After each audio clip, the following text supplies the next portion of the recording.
Hi hello. അപ്പോൾ ഞാനിന്ന് വന്നിട്ടുള്ളതേ നമ്മുടെ റേഷൻ കടയിൽ നിന്ന് കിട്ടുന്ന ഗോതമ്പ് മാവിൻ്റെ പൊടി കൊണ്ട് ആലു പൊറോട്ട ഉണ്ടാക്കുന്നൊരു വീഡിയോയുമായിട്ടാണേ. അതിനായിട്ട് 2 ഉരുളക്കിഴങ്ങ് എടുത്ത് വൃത്തിയായി കഴുകിയിട്ട് വേവിക്കാൻ വെച്ചിട്ടുണ്ടേ. ഉരുളക്കിഴങ്ങ് വെന്ത് കിട്ടുന്ന സമയം കൊണ്ട് നമുക്കൊരു ബൗളിലേക്ക് ആവശ്യത്തിന് ഉപ്പിട്ട ശേഷം റേഷൻ കടയിൽ നിന്ന് കിട്ടുന്ന ഗോതമ്പ് പൊടി മാവ് 2 ഗ്ലാസ് ഇട്ട് കൊടുക്കുന്നുണ്ട്. നിങ്ങൾക്ക് കുക്കറിൽ ഉരുളക്കിഴങ്ങ് വേവിച്ചെടുക്കാവുന്നതാണ്. എൻ്റെ കുക്കർ കേടായത് കാരണമാണ് ഞാനിങ്ങനെ വെച്ചത്. അതിനുശേഷം ഈ പൊടി ഒന്ന് നന്നായിട്ട് മിക്സ് ചെയ്യുക. എന്നിട്ട് കുറേശ്ശെ ആവശ്യത്തിന് വെള്ളം ഒഴിച്ച് ഈ മാവ് കുഴച്ചെടുക്കാവുന്നതാണ്. ചപ്പാത്തിക്കൊക്കെ നമ്മൾ എങ്ങനെയാണോ മാവ് കുഴയ്ക്കാറ് അതേപോലെയാണ് ഇതും കുഴച്ചെടുക്കേണ്ടത്.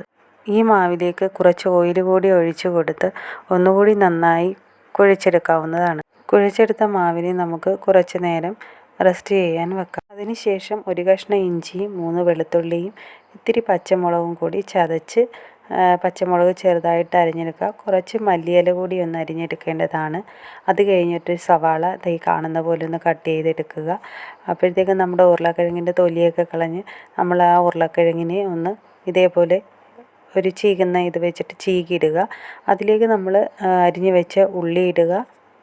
അതിനുശേഷം ചതച്ച് വെച്ച ഇഞ്ചിയും വെളുത്തുള്ളിയും പിന്നെ അരിഞ്ഞു വെച്ച പച്ചമുളകും കൂടി അതിലേക്കിടുക. മല്ലിയില കൂടി ഇടുക.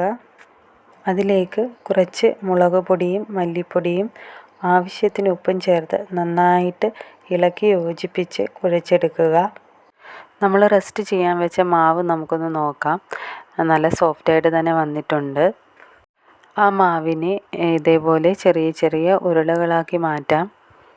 ഒരു ചപ്പാത്തി പലകയിലേക്ക് കുറച്ച് പൊടി വിതറിയ ശേഷം ഉരുളകൾ ഓരോന്നും എടുത്ത് ഇത്തിരി കട്ടിക്ക് അധികം പ്രസ് ചെയ്യാതെ ഇതേപോലെ ഒന്ന് പരത്തിയെടുക്കാം. എന്നിട്ട് നമ്മൾ നേരത്തെ തയ്യാറാക്കി വെച്ച ആ മിശ്രിതം ഒരു ഉരുളയാക്കി ഈ ചപ്പാത്തിക്ക് ഉള്ളിലേക്ക് വച്ചിട്ട് ഇതേപോലെ മടക്കി ഒന്നുകൂടി നമുക്ക് പരത്തിയെടുക്കാം. ചപ്പാത്തി പലകയിൽ ഒട്ടിപ്പിടിക്കുന്നുണ്ടെങ്കിൽ കുറച്ച് പൊടി മീതെ ഇതേപോലെ വിതറിയിട്ടൊന്ന് പരത്തിയെടുക്കാവുന്നതാണ്. അധികം പ്രസ് ചെയ്യാതെ കനം കുറയ്ക്കാതെ വേണം പരത്താനായിട്ട്.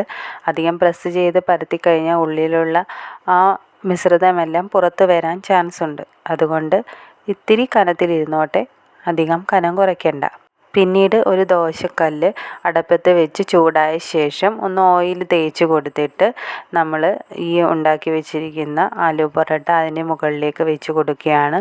ഒരു വശം ഒന്ന് വെന്ത് വരുമ്പോഴത്തേക്കും നമ്മൾ മുകളിലത്തെ ആ വശത്ത് കുറച്ച് എണ്ണയോ നെയ്യോ പുരട്ടി കൊടുക്കുക.